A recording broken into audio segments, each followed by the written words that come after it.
Ici, dans ce domaine du nord de la Vienne, les vendanges sont effectuées à la main, la vinification à l'ancienne. Dans la cave, encore quelques barriques de chêne et surtout une amphore.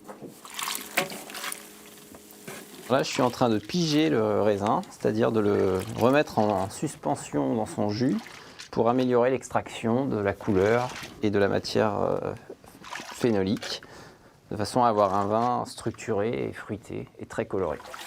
Avant d'être mis en bouteille, il faudra 1 an pour vinifier ce vieux cépage. Ici, on a un contenant qui va être beaucoup plus neutre d'un point de vue aromatique. Si on compare à une barrique qui va vous donner un vieillissement avec la délivrance de tanins de chêne, c'est-à-dire donner un petit goût de bois. Ici, on va plutôt avoir une intégrité du fruit du raisin. Comme la vigne, l'amphore est travaillée à la main.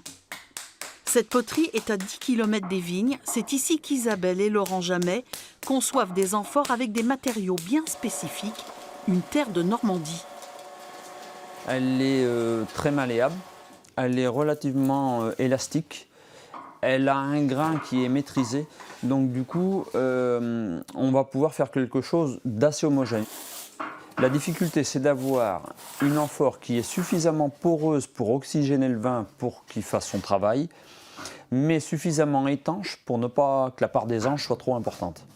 Laurent Jamet s'est lancé un défi pour remettre l'amphore au goût du jour. Il y a un engouement sur ce produit, on va pouvoir l'améliorer au fil du temps et répondre aux demandes.